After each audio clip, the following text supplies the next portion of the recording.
What's up, guys? Welcome back to the Man to Man AU podcast out here in the Plains. I'm Nick. And I'm Jackson, and today we are joined by the It's Over guy, Big Andrew. How's it going? Another disappointing week for Auburn. That Missouri game was very hard to watch. It was different in an aspect of at halftime we thought it was over, and then we came back, thought maybe we're going to win. I think we're first and goal from the 3-yard line in the fourth quarter to go up by 11. And you don't run the ball. You run shotgun on 3rd and goal from the 1. Ridiculous play call, and we go up 17-10. Go to overtime, losing overtime. Same story. But this game, there was a lot more ups and downs than there was usually. That's why I thought we were going to pull it out. We shouldn't have even gone to second overtime. What's the field goal they missed? Like a 30-yard field goal? Yeah. They got lucky in that. They did it again. They did it. Yeah. Last time Missouri came to Jordan-Hare, they missed a 20-yard field goal. So, just not much to say.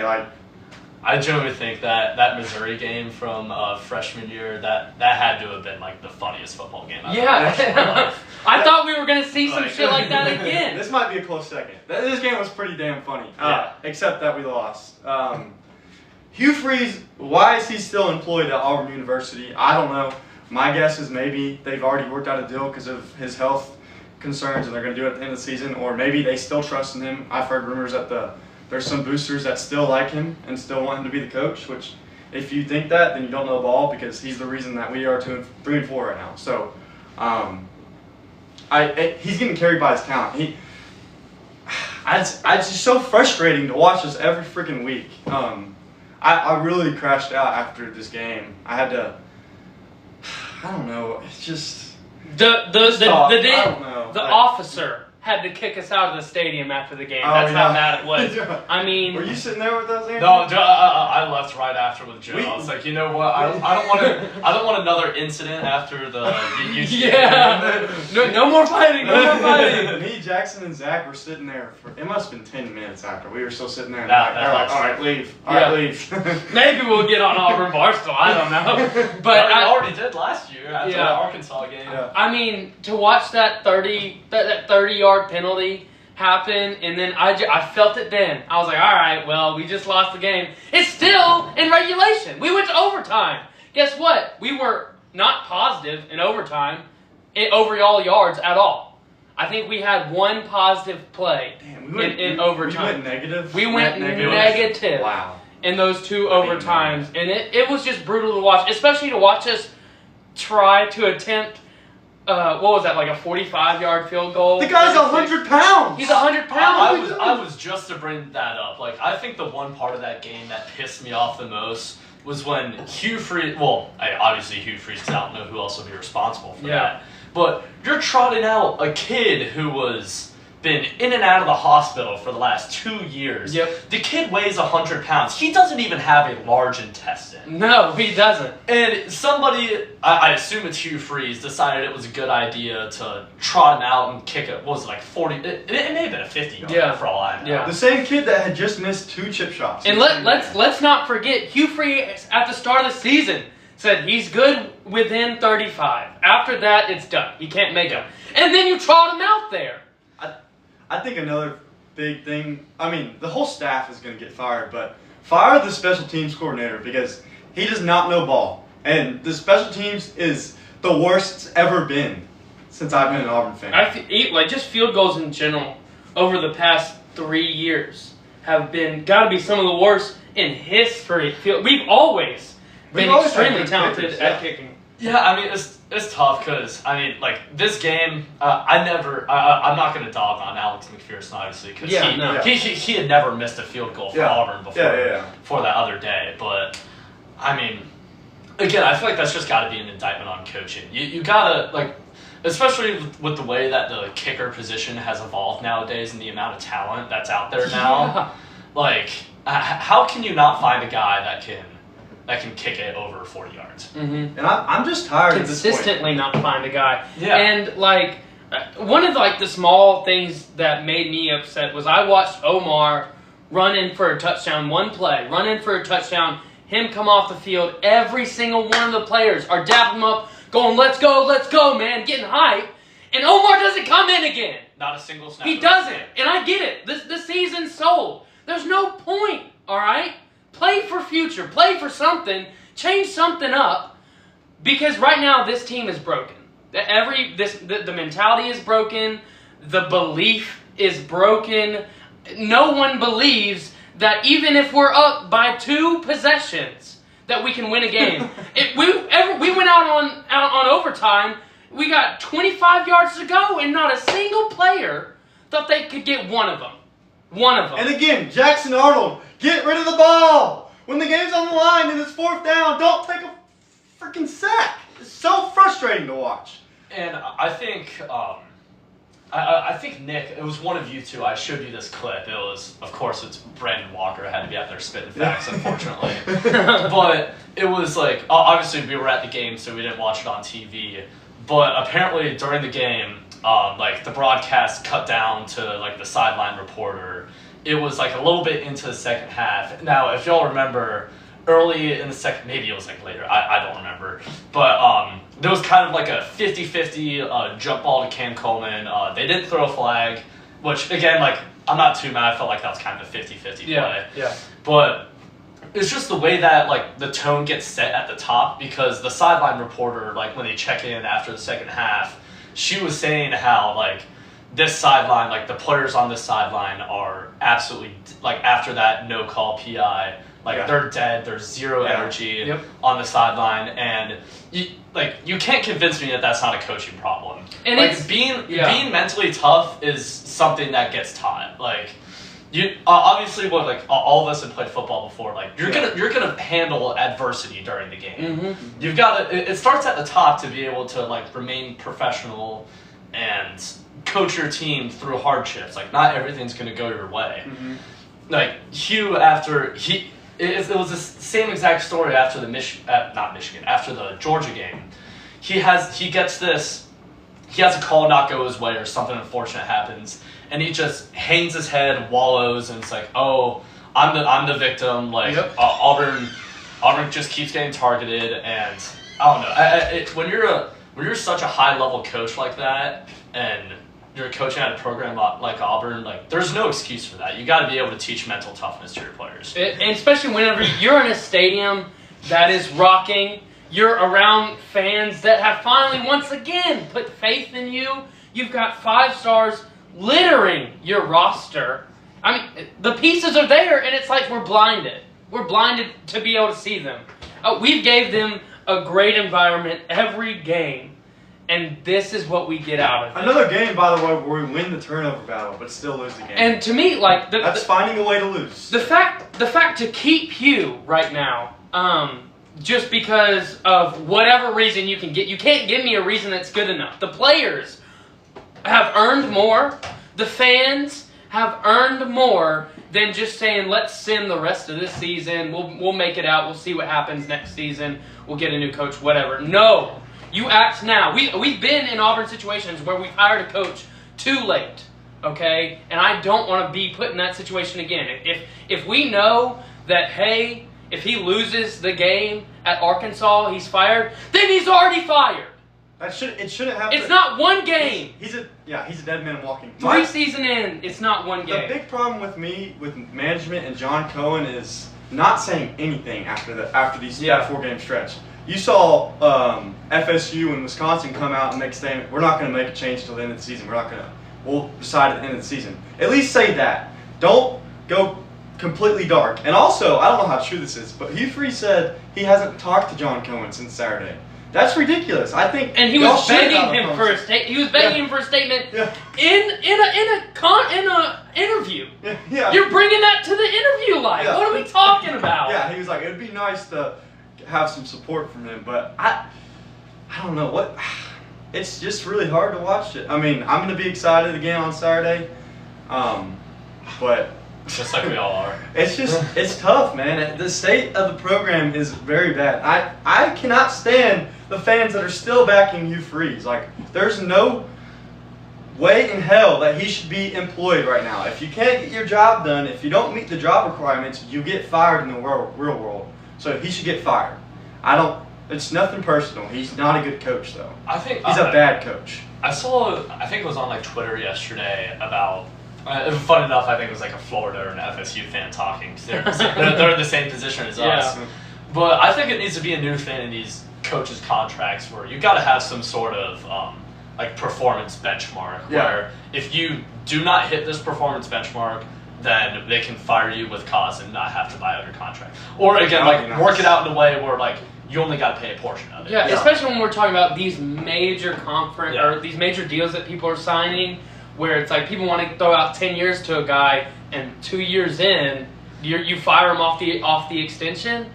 You're shooting yourself in the face, and it's just a bullet they have to bite because you have to pay that sort of money to get them to get there. Yeah, because that's where Indiana's at right now with Curt Cignetti. And again, like I'm not clowning Indiana at all for paying their head. Obviously, that's what you have to do. That's what you have to do if you're Indiana. But again, like you're giving a 64-year-old coach $10 million. Is it $11 million a year? $11 million for 10 years. Like I get it. Like I think Curt Cignetti is a great coach, but do we really think that he's going to keep this same level of production for another 10 years? Like there's absolutely no way. Probably not. He's old too. There's no. Well, that's what I was just saying. He's 64 years old. There's no way. Yeah. So Carlu torn ACL. Major loss. Could it get any worse? We've lost 2 captains now of the 4. Obviously, Damari Alston left the team. Carlu tore his ACL. Another thing that's just kind of like a dagger in the heart. I don't know if y'all saw like Damari's Instagram story like throughout the game. He was like reposting highlights of like supporting all of the players on the team. Yeah. Oh yeah. Like I mean, I understand like being like upset with the captain for wanting to take a red shirt, but this guy clearly still loves Auburn, loves his teammates, and wants to be a part of the culture. And Hugh Freeze and the higher ups just. You know what that tells me is it's a coaching problem, and everyone knows it. So we deserved a statement on some. I was very surprised. I don't know about you. I was very surprised. I thought he was getting fired like 90%. They didn't even say anything. There was no rumors, nothing. And you get Florida. Whenever Florida fired Billy, I was like, damn, y'all were lucky. But I guess they've had him for longer. But anyways, y'all got anything else to add in Auburn? Just disappointing us again. It was. I'm just so. I will say I'm the one who's been just grinding on that fence. For 3 years. Bro, really just had to grind. I've been grinding on that fence for 3 years on this man. 3 years on this man, saying there's a path, there's a way. We've seen the proof of concept before in other places where he's been, but the Hugh Freeze of old is dead. The Auburn of old is dead, and I'm ready for the next era. I agree. Miami goes down to Louisville. Didn't think that was going to happen. Didn't predict that. Crazy. What a great game. Any given Saturday in the ACC, any given Saturday in college football, like with NIL, it's just changed so much. Get on me. Yeah. We can still see you on the live, though. I tried. Good. Yeah, I mean, whenever people are going to throw a whole bunch of hate at Carson Beck for this game, which, I mean, he threw 4 picks. He didn't play good. But, I mean, they asked him to do a whole lot when they couldn't run the ball at all. And we knew that there was a floor game somewhere in there for Carson, and it happened. So I don't throw all the hate on Carson, because if you're going to hate him on this, then you're ignoring the praises that everyone was saying. Anyone that just throws it all on one person doesn't know ball. It's never all on one person. Yeah. I mean, I'm so like I'm not a Carson Beck fan. I've always just thought he was kind of goofy. I love to make fun of Carson Beck, but even I can tell like Miami's got to play, especially when you're in the ACC. I feel like it's kind of like the old Pac-12. It's a very tricky conference where you've got like a few good teams at the top, and the rest of the teams at the bottom may seem like they suck, but they always just end up pulling some like crazy upset. They're ankle biters, man. They're ankle biters. That's what UCLA could be this week. I see the comment. I think UCLA is a brand new team. I think Kurt said it best. They're 3-0 right now. That's true. That's true. Texas Tech goes down to Arizona State. Didn't expect that either. Got number 2 and number 7 going down. Andrew has something to say about it. I told you all. So my friend Joe and I, we had a pretty big like parlay for like a bunch of money lines, and all of the legs hit. except for Texas Tech. So, which, I mean, where was the announcement that they weren't going to have their starting quarterback? Where was that? Where was that announcement? They're playing their redshirt freshman at an away game. Yeah, I don't know. That's brutal. Yeah. And it showed they couldn't really run the ball. They expected him to do too much, and that's what it felt like just watching. Sam Levitt put on a great performance, but I will say that D-line for Texas Tech is raw still. Yeah, Arizona State, are they still a one-loss team? Did I get that? Or they have 2 losses? I think they have 2 losses. They got blown out by somebody. I know they lost to Mississippi State, but they lost. No, they lost. They got blown out by someone in the Big 12. Okay, well, they're still alive in the Big 12. My question for Miami and Texas Tech is, how is this going to affect y'all? Okay, Utah. Yeah. How is this going to affect Miami and Texas Tech? Miami last year, they took 1 loss and then downhill after that. Yeah. After they looked great. I think they were a little fraudulent last year. I mean, could they be fraudulent this year? Is what I'm saying. They could be. That's what I'm saying. It's only I'm saying it's only week 8, but we still got a lot of football left to be played, and I feel like in this one thing there's plenty of things to complain about in this new era of college football. But one thing that I love now is the parity. Yeah, I mean, any given Saturday. Because growing up, I mean, there's no way y'all know this, but I grew up a USC fan, like out in California, and during like the old age of college football, I'm like, well, like we never have a chance at a national championship. Yeah. It's going to be Alabama, Clemson, and Ohio State. That's it. So I really. As much as I hate getting my parlays ruined, I will say like the new like parody era of college football I think has worked out really well. And like it almost gives it a better spotlight for some of these guys who would have been a third stringer at Georgia, would have waited them out. Still another 5-star, 4-star, you know. Yeah. But now they get to start as a freshman, build some extra development at a place where they will 1,000% get the recognition they deserve.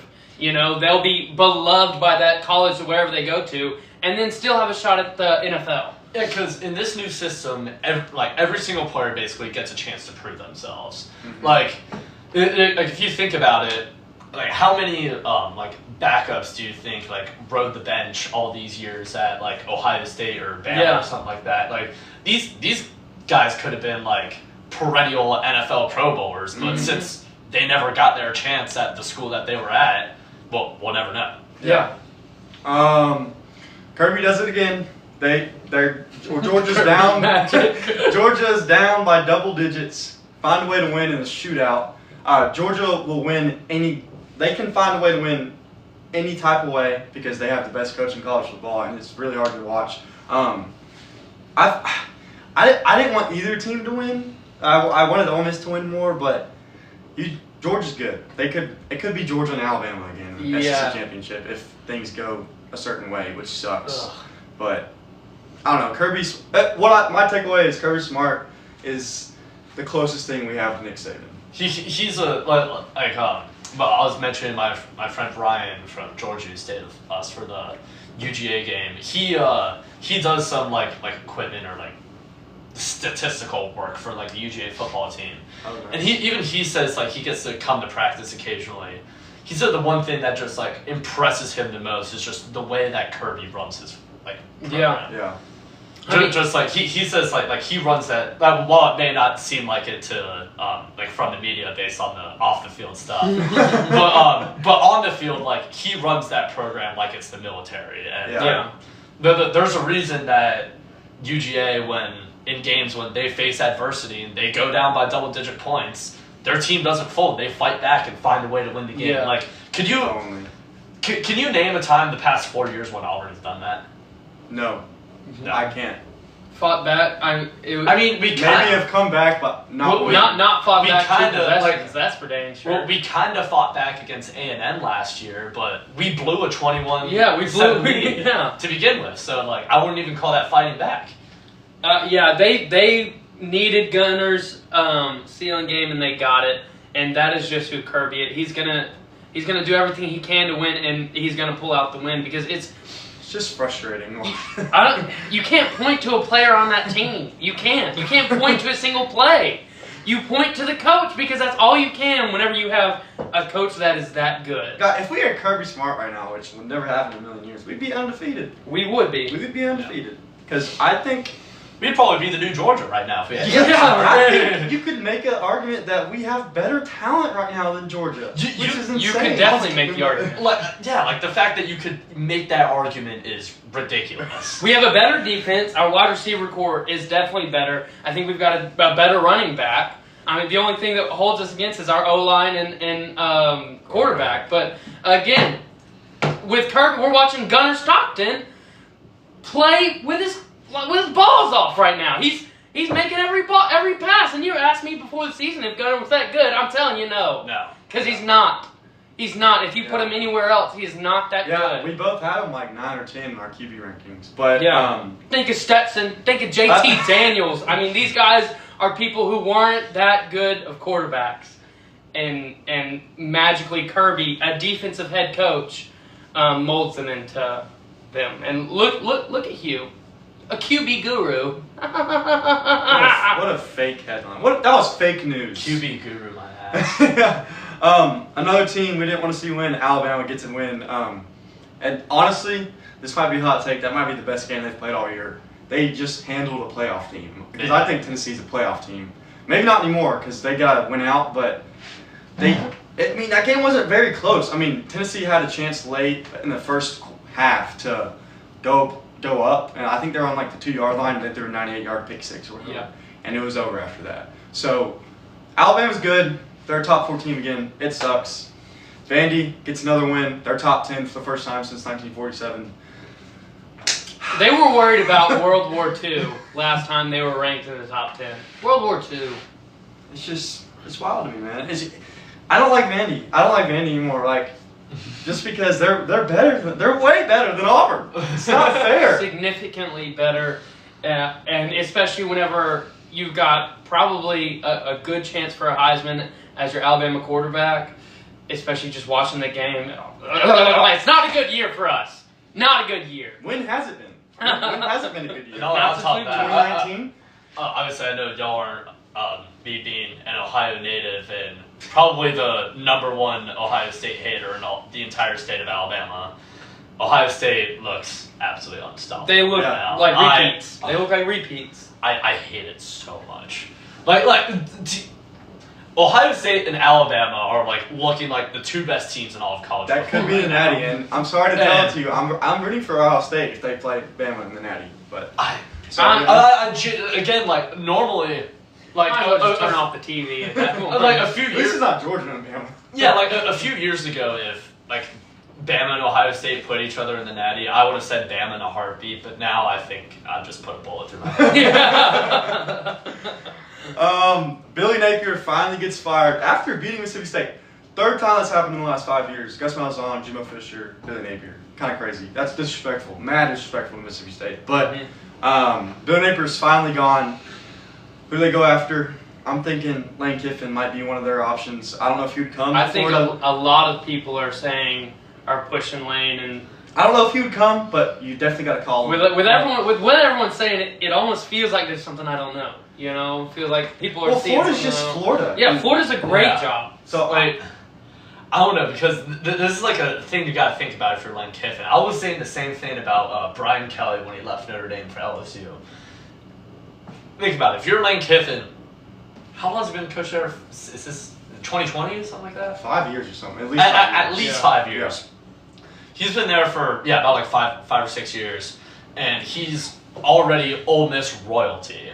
Like he's already the best head coach in Ole Miss football history, in my opinion. And so he could stay there 3 more years, retire, and again. Right off into the sun, obviously he's not going to retire after 3 years, but I'm talking hypotheticals. Yeah. But you could stay at Ole Miss, go 9-3, 10-2. Again, keep doing what he's already doing. And again, like you may not win a national championship, but like you're still going to have a damn good football team every year. Mm-hmm. If you go to Florida, I was talking to Nick, like I think Florida and Auburn have got to be 2 of the most stressful jobs in the nation. In the nation. Yeah. Like the amount of pressure that goes on you, like rebuilding one of those programs from scratch. That's really hard to do, especially when Lane's got a good gig going on right now at Ole Miss and making bank at Ole Miss. Yeah. Like if you're him, do you even want to leave? But if it were like a more, because I don't think. Thanks for the respect. They respected the yay flag, but I don't think that. I don't think necessarily that Lane is a big. Obviously, he's a head coach, but a massive football guy. As compared to other head coaches. So to me, it's a lot harder to predict what he's going to do because he always acts a little funny. He does weird things. We still remember Tennessee. So everything's in the cards for me. He trolled us really.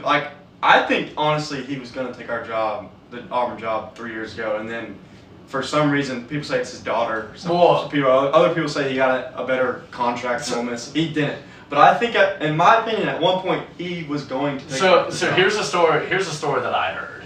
So you saw like the whole ESPN clip of how like his daughter came into the office, made like a sad little PowerPoint to make him stay. What the media didn't tell us is, so how Kiffin and his wife are divorced now, right? Yeah. Mm-hmm. Apparently what happened was like on the last slide of that PowerPoint, she said, "If you go to Auburn, I'm moving back with Mom," and like you'll basically like you're dead to me. Yeah. I mean that could very well be true. It could be true. Again, I'm just saying it's the. Okay, never mind. Sorry. And this is. I mentioned this in the last podcast, and we'll get to week 9 in a minute, but it's just really bad for Auburn. The Florida job just opened up. The Penn State job just opened up. Florida State's going to open up. Wisconsin's going to open up. Maybe even LSU. Who knows? LSU worst case scenario might open up. You're not telling me we're going to get a better coach than Penn State or Florida or LSU. We just won't. I mean, maybe Florida, because I think Auburn and Florida are on the same spot. I think it's more likely I think it's more likely that we get a better hire than Penn State and Florida. Really? I don't know. Penn State. I think Penn State's going to get the best guy. I mean, who are they going to get? Matt Rule? Matt Campbell? I think they'll get someone better. If they get Matt Rule, I'll laugh. Yeah, I think that's a lateral move. Why would you fire James Franklin for Matt Rule? But I don't know. We'll just have to see. Hugh Freeze might be gone by next time we have our next podcast, but we'll see. Last week I went 9-2. Jackson went 6-5. So I'm only down 4 games now, and we both are locks. So he's 3-5. I'm 4-4 in locks. So let's go ahead and get into week 9. My lock of the week is going to be Auburn plus 2.5 at Arkansas.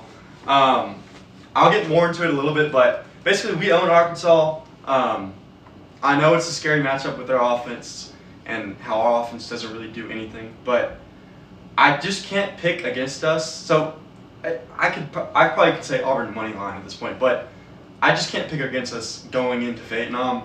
We don't lose there. We're not going to lose there, and if we do, get rid of Hugh at 3:30. Like he shouldn't be the coach on Sunday. So yeah, that's my lock. Yeah. See you. There we go. Okay, so my lock is I'm going to take Cincinnati Bearcats minus 4.5 against the Baylor Bears. The Cincinnati's at home. That's a home game? Yeah, I was looking through the whole slate, and I mean, I thought it was kind of hard for me to try to find a lock. I debated on picking. It is very hard. Honestly, my first instinct was to pick like Bama to cover over South Carolina, because South Carolina's a disaster right now. But again, being the guest on this podcast, I physically couldn't do it in my soul to pick Bama. So I'm gonna roll with my hometown boys. Give me the Bearcats to cover. Yeah, my lock for the week is going to be Virginia minus 10.5 against UNC. That's good. I just don't. Why? Unless Vegas knows something I don't, UNC's a dead program. They're a dead team, and it will get worse week after week because your player's going to lose heart for fighting for a coach that just really doesn't seem like he cares about what he's doing there and what's going on there. And you know they hear the noise. They listen to it each week. They watch it after every loss. I think they've lost 3 in a row. It's about to be 4 in a row. So Virginia's going to be plus points or minus points. All right, let's head to our first matchup. UCLA, a new 3-0 UCLA team is heading into Indiana, the number 2 team in the nation. Obviously, Indiana's looked really great. They've earned that number 2 spot. What a pickup for Kirk Cincinnati getting Mendoza. Why couldn't we get Mendoza? Why couldn't we go? Mendoza walked into our house and beat us last year, yeah. and we didn't even try to give him a call. Yeah. Offense, very potent. Very great offense. UCLA obviously is the talk of the town. 3 straight wins after starting 0-4. Firing Deshaun Foster. Was Deshaun Foster really that bad of a coach? I think so. Imagine, like I was seeing tweets on Twitter saying like what the hell was UCLA doing at practice when they had Deshaun Foster? Yeah. But the only memory I'll ever have of Deshaun Foster is that like super awkward Big Ten media day. Oh yeah. Yeah, I know what you're talking about. That was so funny. But I think this UCLA team, ever since Deshaun Foster has left, has all the attributes you want in a team. They obviously have fight, they have character. They just really have. I don't know what that coaching staff has done to bring because no one left, by the way. They really brought that team together. But when it comes together, head to head, talent, Indiana is just way better, heads and shoulders above them. Nico got a little banged up last week too against Maryland. He ended up getting back in the game, but on the last drive he was on the ground for like 2 or 3 minutes. Could that play a factor in this game? I think so. I think he's probably a little banged up. He's probably going to play, but he's probably a little banged up. I'm actually going to go Indiana to win and cover. I know it's 24.5. It's really big, but I just think Indiana's a really damn good football team. I think Indiana could win the national championship this year the way they look. So give me Kirk Cincinnati with another masterclass. I think I'm going to have to agree with you, Nick, on that one. Yeah, obviously UCLA, like they're the talk of the town, like they've been a wagon these last 3 weeks. I mean, how many people what percentage of like college football fans actually know that Tim Skipper is the interim and not Jerry Neuheisel? Yeah, everyone thinks it's Jerry Neuheisel. Even like I thought after they beat Penn State, I assumed that Neuheisel was the interim head coach. I didn't know until a week after. Yeah. But but as Nick was saying, that Indiana offense is really, really scary. Again, like imagine saying that 5 years ago. But yeah, this Indiana team is looking unstoppable, and it's not a knock on UCLA, but I think the main reason why I think Indiana covers is because with these coast-to-coast Big Ten matchups, the teams that have to travel across the country tend to struggle pretty hard. Yeah. I've noticed that from, like, obviously I was a USC fan before coming to Auburn. I've noticed that USC plays infinitely better at home than they do away. Mm-hmm. So the travel factor in the new Big Ten definitely plays a pretty big role. That is very true. Yeah, I mean, I think Indiana's, like y'all said, they're coming in looking like a natty contender right now. They've looked good in just about every moment they can look good. They've been dominant behind their quarterback, efficient play. I think their defense has given up just about nothing on the ground. They've built an identity around balance and discipline. They look like a team straight out of the Big Ten or SEC, but the top level. You can really see whatever influence Nick Saban had with Kirk Cincinnati back in 2015. I don't know. 2010. I think 2010. You feel some of that. We're going to be bigger than you. We're going to be stronger with you. We're going to run it down your throats mentality that's carried over in some of the bigger conferences. UCLA, on the other hand, still finding some of their footing, but coming off big wins. Like Kurt said, this is a 3-0 team, a brand new team. They found themselves an identity. I think a major concern for them is going to be facing Indiana's front seven. They look dangerous week after week, and unless they can run early, sort of control that tempo and take away, pull an Indiana in this game, control that tempo, and act like you're stronger. Whether or not you are or not, have the confidence that you are. But I really don't see it going UCLA's game. I think this will be the stopper in that little win streak. So give me Indiana right here. All right, let's head to number 25, Michigan, heading into Michigan State. Michigan's favored by 14.5 points. Growing up, this was one of my favorite rivalries to watch. Yeah, I vividly remember sitting 2015? Well, because it happened right before like the USC Notre Dame game kicked off. Yeah. I remember seeing that blocked punt, fumbled snap, like watching that from my dinner table. Yeah, and that's like, I don't know about y'all, that's like a core like college football memory of me growing up. Especially that call, like his voice cracking. The voice crack's legendary. That was just awesome. But it has fallen off the past couple of years because obviously Michigan State's been pretty poverty recently. On paper, Michigan should handle this game, but I do believe rivalries like this just mean more. Last year, a good Michigan team, I think, went almost lost to Michigan State. They went into Ann Arbor and only lost by 7. So anything can happen in this game, and Michigan has been really inconsistent, especially offensively. Past 2 weeks, go to USC, only put up 13 points against, I'm going to say, a mid-USC defense. And better than past years, but still not. Yeah. It's still not good. Yeah, and then the next week, dominate Washington, especially on the ground, winning 24-7. So you don't really know what you're going to get with this offense. You don't really know what you're going to get with Bryce Underwood. He's also struggled on the road. So I think this has all the factors for an upset, but I don't think it's going to happen because I saw a stat where MSU is giving up 415 yards a game over the last 4 games. So that's the big factor. I think Michigan will come in here. It'll be a close game at halftime, but Michigan will overall cover. So give me Michigan to win and cover. Is that one at Michigan State? It's at Michigan State. Well, what's the spread for that game? 14.5. Yeah. Oh, wow, that's a lot. Yeah, like, I don't know. I think, if I'm going to be completely honest, I haven't watched a single Michigan or Michigan State game yet this year. So I'm picking this one based off vibes. Big rivalry game. Obviously, the Michigan State tends to kind of have some weirder results than you would expect. Yeah. So I think I'm gonna take Michigan to win, but I'm gonna take Michigan State to cover at home. I like it. Yeah, I feel like Michigan just looked a whole lot more dynamic, especially in the last year in those short yardage situations, red zone situations.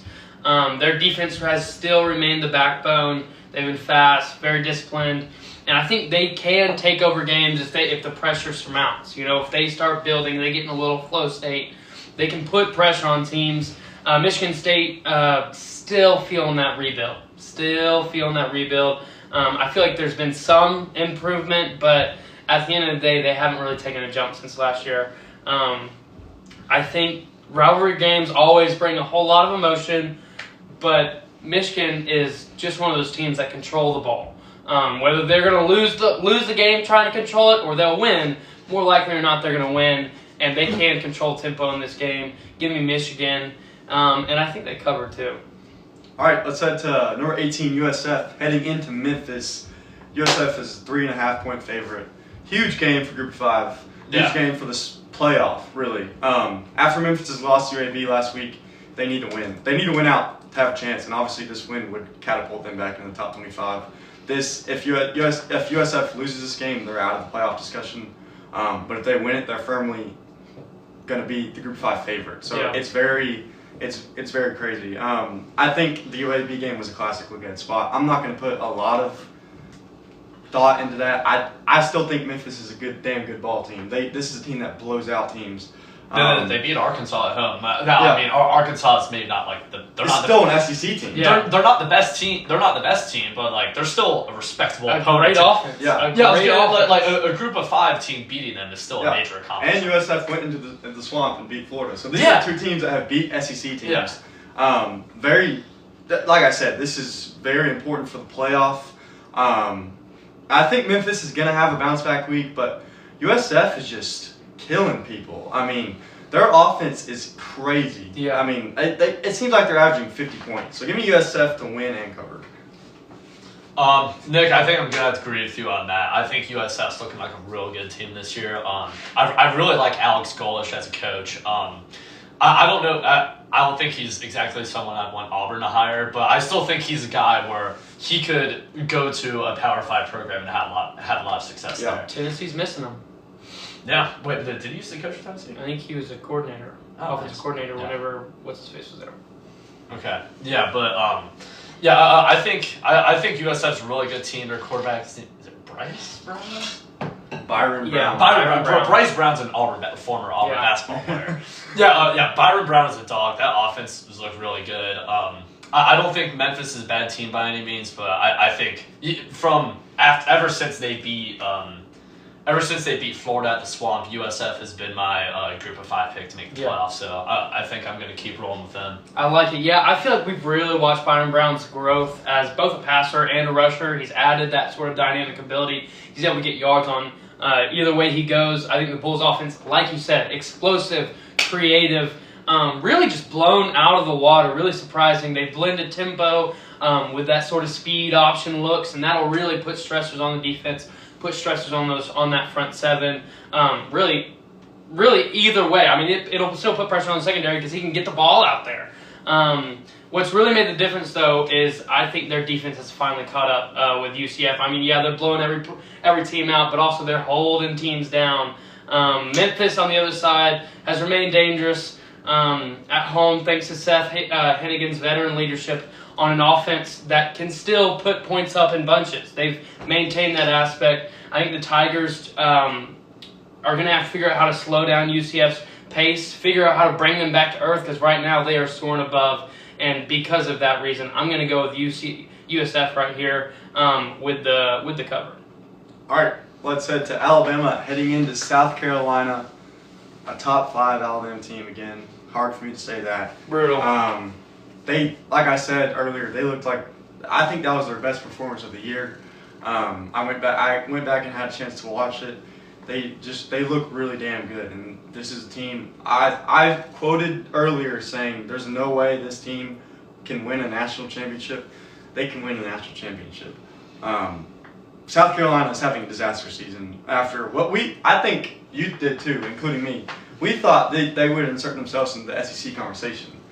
I did originally think that until I saw their schedule, and now after their schedule's brutal. After looking back on South Carolina's schedule and their results on the year so far, I honestly think it adds up pretty well. Mm-hmm. Yeah, but also they've just been their offense is awful. So like even if they had an easy schedule, I don't think they're again like I really the only South Carolina game I watched was their first game against VT.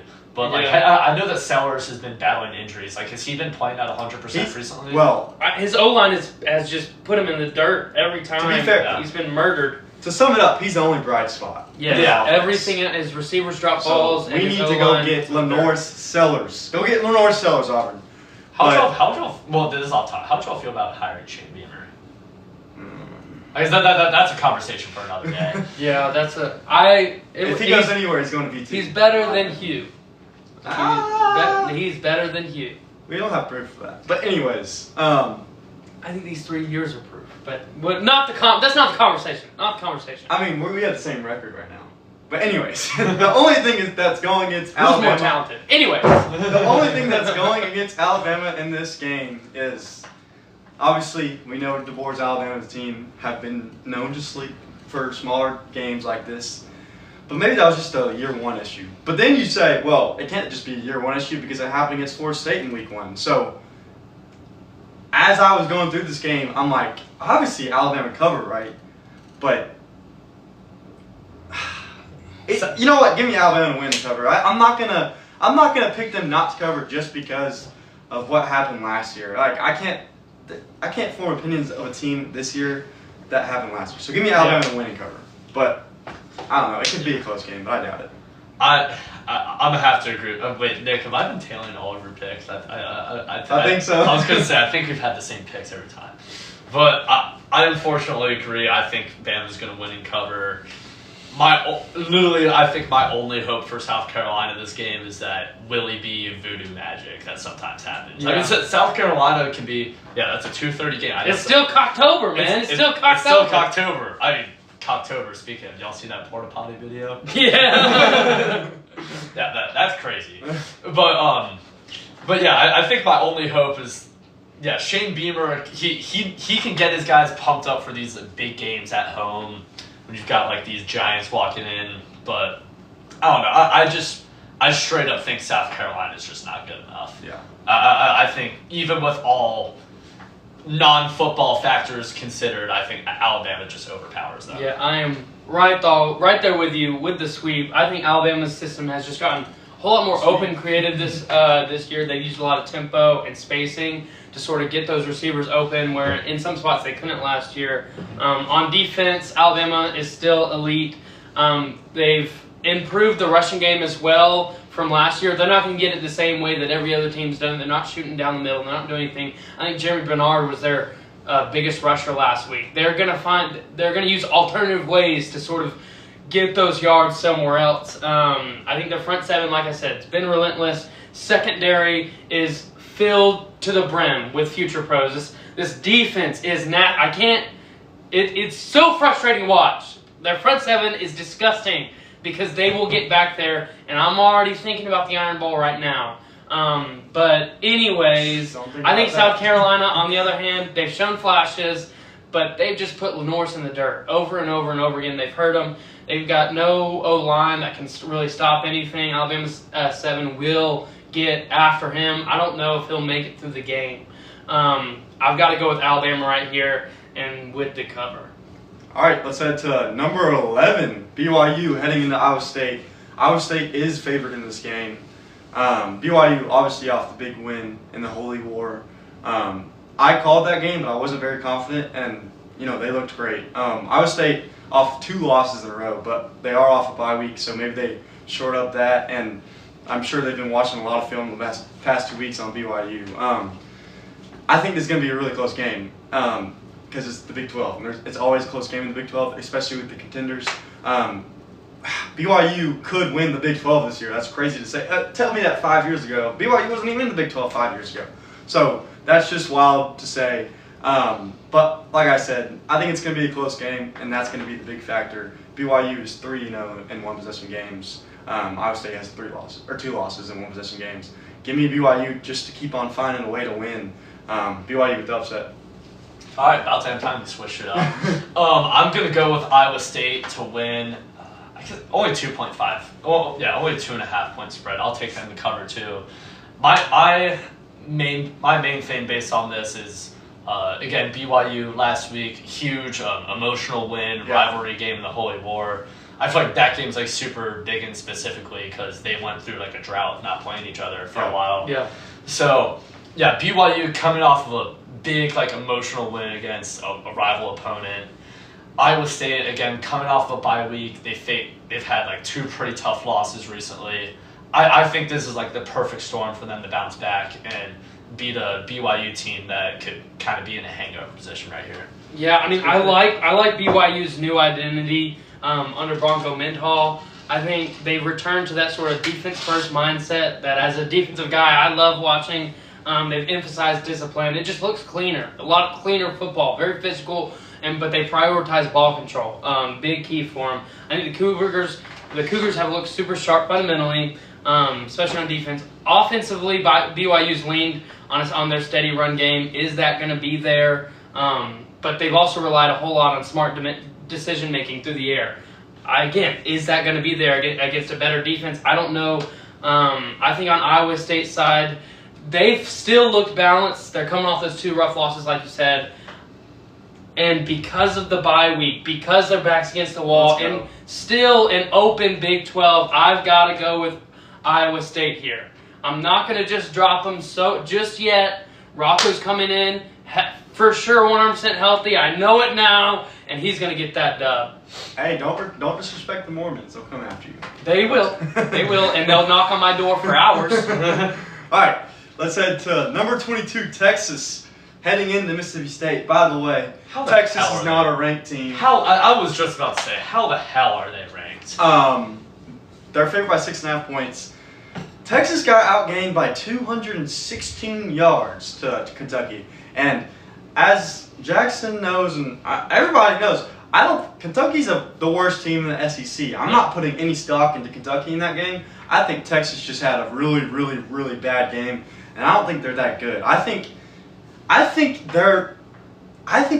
Auburn would beat them right now. That's how bad I think they are right now offensively. I don't think that's a crazy take. So they wouldn't be able to score a single point on them. Exactly. Their only touchdown drive. Well, we can score on the first. Final score 2-0. Auburn. Yeah. Their only touchdown drive was a 3-play, 5-yard drive against Kentucky. Yeah. That's ridiculous. And they found a way to win, but I'm just not really impressed. Kentucky is bad. And if we don't beat Kentucky, I'm going to put a gun in my mouth. I'll put a gun in his mouth, too. So... Sounds kind of weird. And to Mississippi State, they had a good start, lost 3 in a row. Tough 3 games they had to play, tough 3-game stretch. But I still think they can compete with almost every team in the SEC. And Now, they did get kind of blown out by Texas A&M, but that was a close game until third quarter. They are not the 2024 Mississippi State that's not going to win a single conference game. I think they might win one or two this year. And I think this is honestly a really bad spot for Texas. At Mississippi State, when your offense can't move an inch, and Mississippi State can. Their offense can. On their best days, they can light you up. I mean, this is a team that scored 34 at Tennessee, team that scored 30-something on Arizona State. They can do it. I know Texas's defense is not Tennessee's or Arizona State's, but we know as Auburn fans, there's a certain point where if you don't have an offense, you can't win ball games. And there's no finding anything after week 6. It's not. You are what you are. It's not the 90s anymore. You can't win truly based on defense. If you're Jeff Lebby, this is your prime time spot to get your first SEC win as a Mississippi State head coach, and I think he does it. Give me Mississippi State with the upset. I think I'm gonna have to agree with you on that one. Again, Mississippi State, I feel like this is a matchup where the spread and the public opinion on this game is surely based off of the logos between the two teams playing. Now, I don't think Mississippi State is a bad team, and I just saw Jackson's computer. It's a 3:15 kickoff, so it's not a noon game. It's not a night game. Mississippi State has a pretty tough atmosphere. Again, it's not the Cowbells. It's not Auburn. It's not LSU or Florida. But Mississippi State is not an easy place to play, and I think this is a game, again, Texas is absolutely lost on offense. Just like that point we brought up, if you can't score points, you're not going to win a football game. Giving Mississippi State to win outright. Yeah, I think Texas has had to lean on that defense. Obviously, that offense is bad. Arch is bad. Your protection, bad. Receivers can't get any separation. Trust me, I know how it feels. Trust me, I know. So Steve's had to tilt towards his defense, and almost sort of hope that his defense will score points for him. And that's always a questionable get. I think Mississippi State under Jeff Lebby, they can bring some tempo, they can bring some spacing. Shapen's experience has helped them play on schedule, and especially when that run is moving, whenever they can sort of trust a little bit. All right, we can get 4 yards here. We can get 3 yards here. Let's put it in the air right here then. They look dangerous. They look nasty with it. I think one of the big keys will be Texas's edge rush. How many times are they going to find home on Blake Shapen? Because if he goes down, he could curl up into a ball. We don't know yet for sure. This could be the best defense they've faced all year. Should be, yeah. Yeah, it should be. Other than that, it'll be Texas A&M, and Texas A&M shut them down. Yeah. I think the key for me on this game is going to be Miss State is off 3 losses. It is brutal for a team to come, and I get it. The home field advantage is pushing me a bit. It's pushing me. It's shoving me, okay? Those Cowbells are going to be in Arch's ear, and he already sucks. He already sucks. But if they can find a way to just grind some time out on the ball, let this be a 10-7 win, a 14-7 win, whatever it takes. I've got Texas right here with a Miss State cover. I'm glad you picked that because I thought that was about to be Texas or a Mississippi State sweep, which would have surprised me. I had to delete Mississippi State off my thing. I deleted it and changed my pick. Yep. All right, let's head to number 3. Yes, the number 3 Texas A&M Aggies is heading into still number 20 LSU. A&M's favored by 2.5 points. LSU, obviously off the loss to Vandy. Still, I think probably one of their best offensive days of the season. They were able to move the ball consistently, 24 points. I think Vandy's defense is not terrible, so I think it was a good day offensively. I wrote down, if you told me that they would have scored 24 points, I would have thought they won because their defense has dominated. But Vandy scored 31 points on that defense, so it was really surprising to me. Big issue for LSU though is Nuss is really banged up, and he got even more banged up. Is he going to play? I think he's playing. I think he's going to play purely because I don't think LSU just has a viable backup. Yeah. He's limping around everywhere. An even bigger issue is you have the number 3 team heading into your place right now, the best SEC team in the country probably, between them and Alabama. Is Whit Weeks going to be healthy for Saturday? I don't know.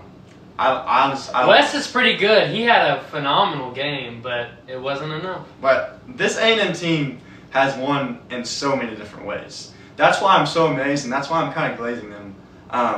If their defense isn't there, like Notre Dame, Florida, and Arkansas, their offense finds a way to outscore you all of a sudden. If their offense isn't there, their defense will control the game, like Auburn and Mississippi State. Yeah. All in all, I think going into Death Valley will be their toughest test since going into South Bend. But I've seen Brian Kelly do this at LSU before. 2 kind of early season losses, 10-2. Just go on a winning streak, 10-2. Especially with the talent that LSU has. I've seen it happen before, and it's very hard to say what I'm about to say. But I think Texas A&M is going to go into Death Valley and get the win and cover.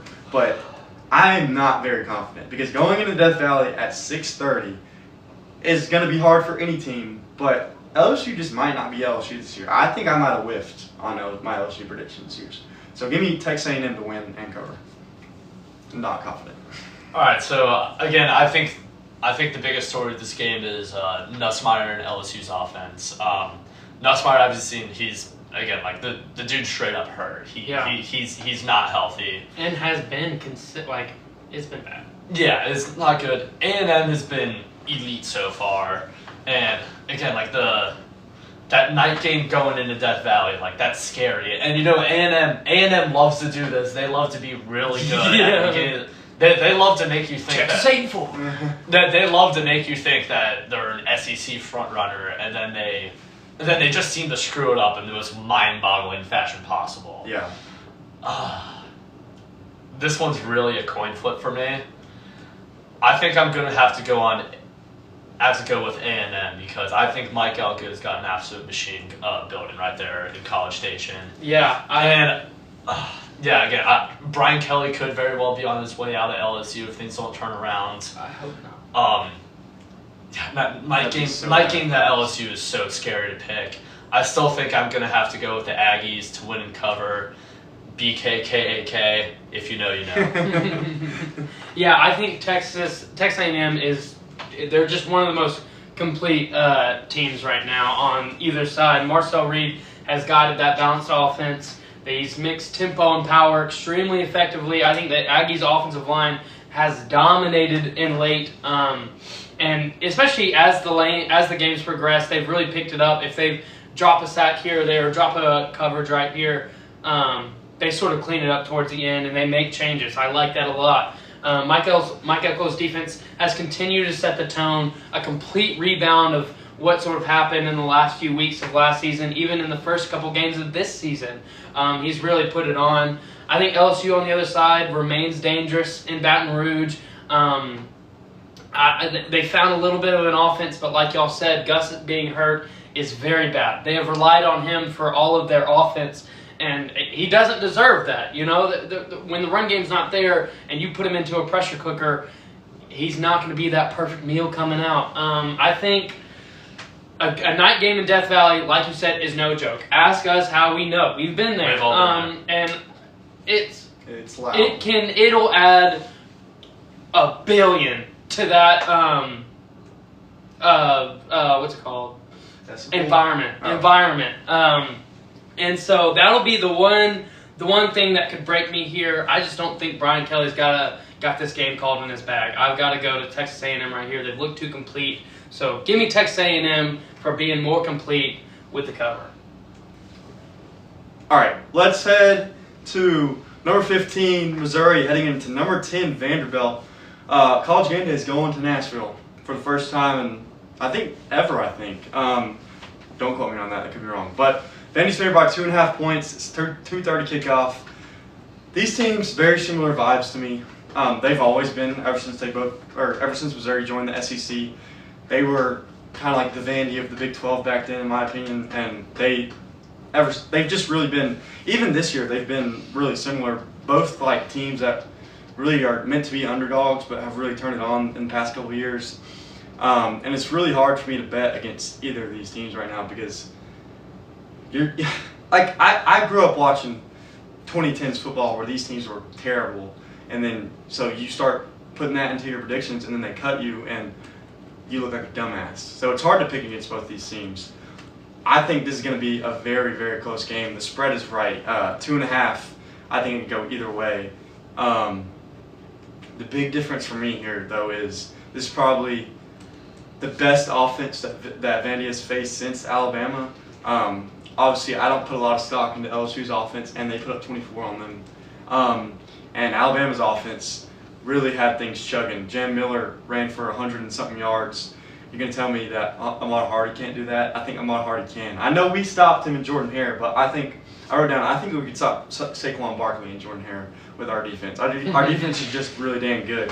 Vandy's defense, I mean, we're certainly better than theirs. I think the big factor here is Ahmad Hardy, and I think he's going to make a difference, and Missouri's going to get the upset. I like it.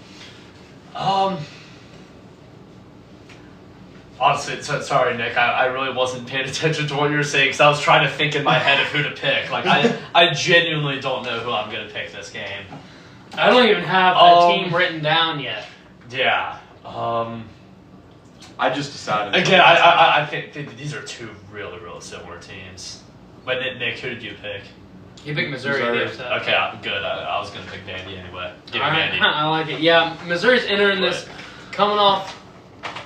I get that puzzle piece. Gotta drag that puzzle piece. There we go. Yeah, Missouri's coming in, riding the momentum off of big win in Jordan Hare, of course. He danced on our box just like Kirby did, because everyone's got to now.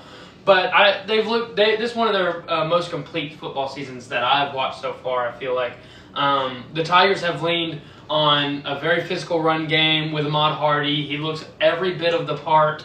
They've had steady quarterback play with Bo Pabula. We sort of got after him a good bit last week, but he did enough to get the win. So how much can you put against him during that? But he's been able to control tempo. They wear opponents down and grind out wins.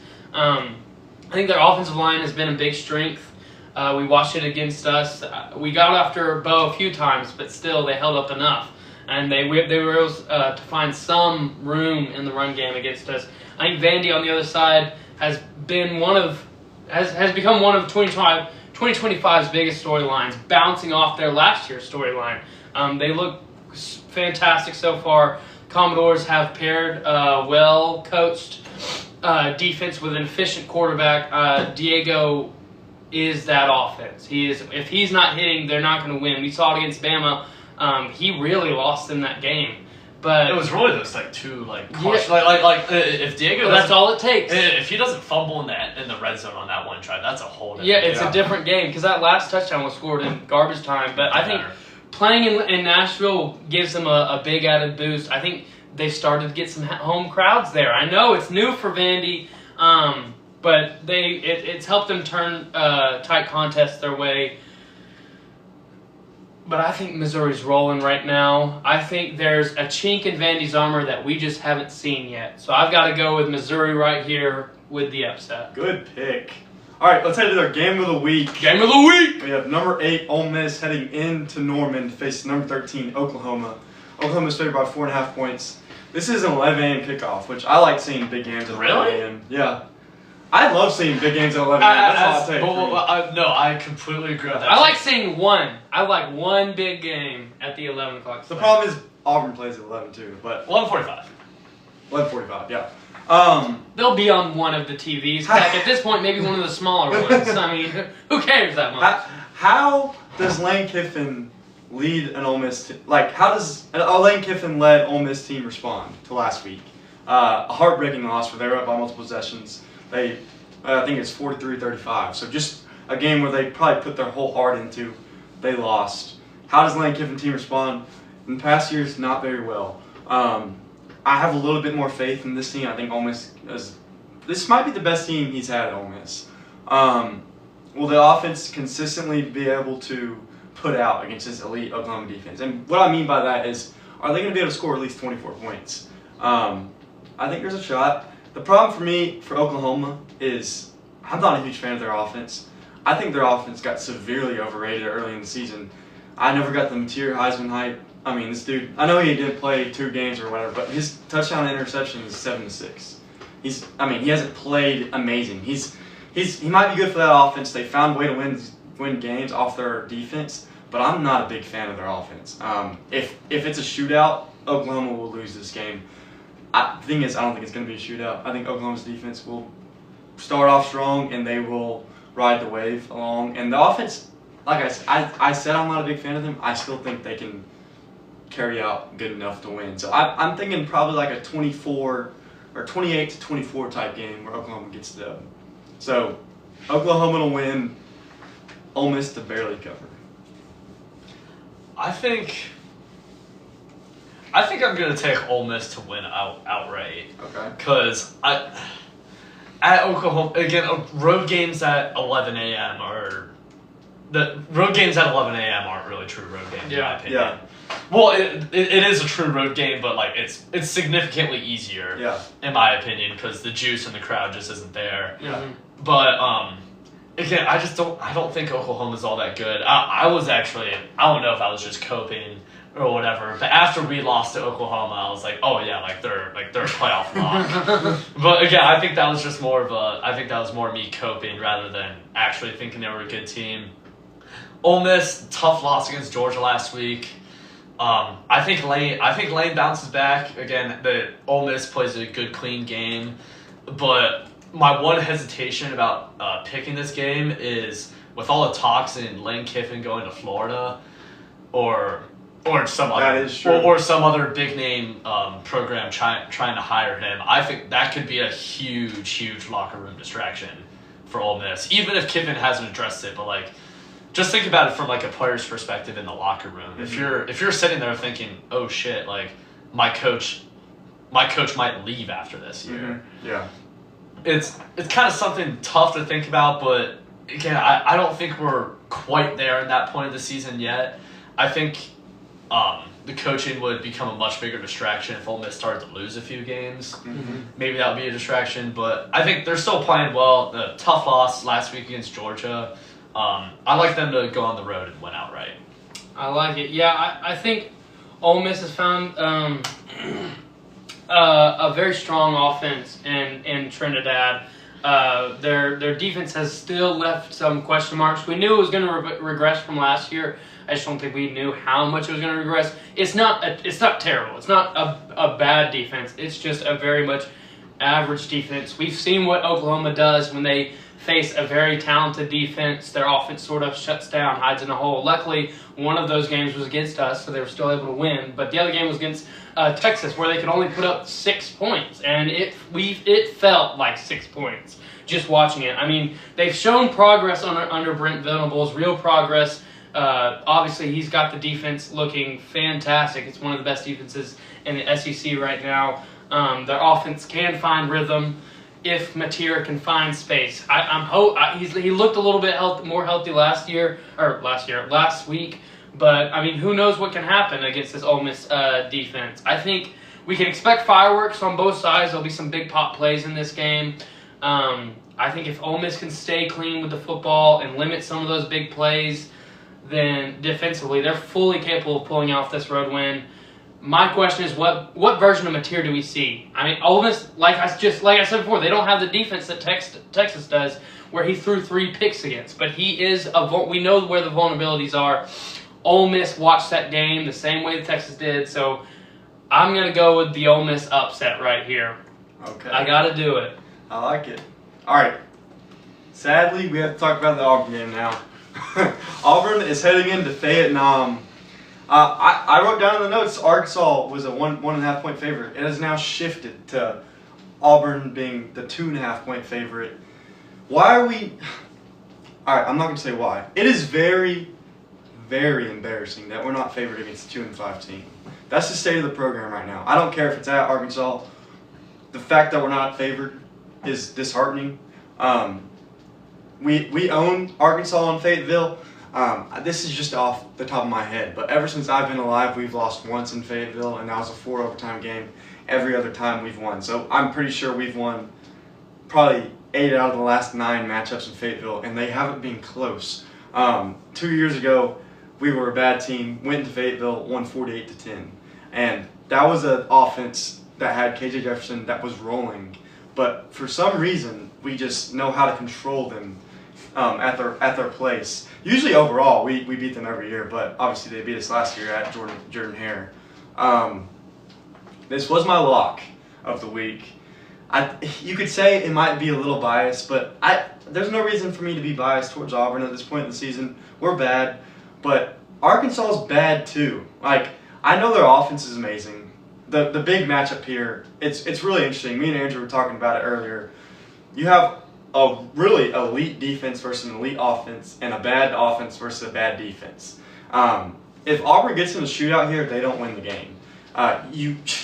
We haven't scored 20 points yet in the SEC play. You have to score 20 points to win this game. I think we're going to give up at least 20 points to Arkansas. I don't think that's crazy to say because of how potent their offense is played under Bobby Petrino, which even before Bobby Petrino was interim, their offense was good. So it's just, I think we're going to win. That's why that was my lock. And the main thing is because we own Arkansas. That might be a bad thing to base it on, but my whole life, I've seen us win in Fayetteville. I just don't know why it would change here. I realize our offense is really bad. But is our offense worse than it was 2 years ago, where we scored 48 points on them? I don't think so. I think it's probably about the same. Yeah. And I think we can take advantage of that Arkansas defense. Arkansas's defense is terrible. They're terrible. And all it takes is 2 or 3 stops early from this Auburn defense, and 1 touchdown or 2 touchdowns early, and Arkansas, without a head coach, could be like, all right, we lost. Yeah, take all the wind out of the game. Exactly. Take the wind out of the game, make them think they lost early. I can't pick against Auburn against Arkansas. I just can't. So give me give me Auburn to come in here, and I think they're gonna. I think it's gonna be like 34-17. Like, I think we're gonna control it, but I could be wrong. You could make me sad, Auburn, but yeah, that's my pick. What you think? Okay, so this is kind of a tough game for me to pick because for those of y'all who have been watching since the beginning, I was introduced as Mr. It's Over. And there's a reason why, because after every Auburn game, as soon as we face any sort of adversity, I say to all of our friends, like, it's over. Yeah. And like it started becoming like, obviously, like, now it's kind of a joke, but at the beginning, like, I was being genuine. It was real. Just because of, like, again, what we were harping on at the beginning of the podcast, how just mentally soft and weak, like, our football team is. Mm-hmm. When I say that, I'm not bashing our players because that's a direct reflection of the leadership. Yeah. But anyways, with that being said, I feel like there's got to be some sort of feeling of desperation for Auburn going into this one. If you weren't already coaching for your job last week and the week before against Georgia, you're sure as hell coaching for your job right now. And I don't know. Again, I just think Arkansas is 2-5. They're not that good. I think as ugly as Auburn has been so far, I think our talent just overpowers them. I think we win this game off talent alone. Yeah, the good thing is this is the first game off a brutal stretch for us. This is our first actual game against a non-ranked team, you know? And Baylor. Baylor, yeah. and we won that game. We looked great. Our defense was the one that looked sort of questionable at times. They're going to take advantage of, I think they'll find some spots in our secondary, but I said last week I got one more in me. I got one more in me because I can't do it. I've got to go with Auburn because last week was the first time I saw us play in the second half. The game once again slipped through our fingers. My only fear is how devastated is this Auburn team? How many players have given up? Because there's got to be some. That locker room is not sitting great right now. It's got to be hot in there. It's got to be uncomfortable. I'm sure there's words shared between players. People are still talking about that Damari thing, I'm sure. That could come and bite me. But I don't think it will in Fayetteville because we are glorious in Fayetteville. So give me Auburn with the cover. And by the way, I want to add this. This game is very crucial, I think, for us if we want to make a bowl game. Oh, yeah. Because this is our chance at 6-6.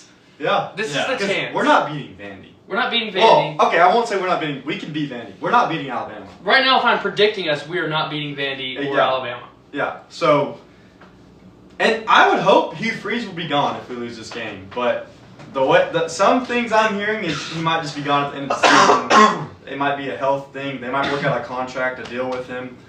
Either way, can we get a statement, John Cohen? Hey, John Cohen, your job's on the line too, buddy. And mine. It really is. It really is. I mean, y'all have anything else to add on the Auburn game? No? I was going to say something, but just left my mind. I don't know. All right, well, maybe next week we'll have finally a happy intro, but we'll see y'all. War Eagle. War Eagle.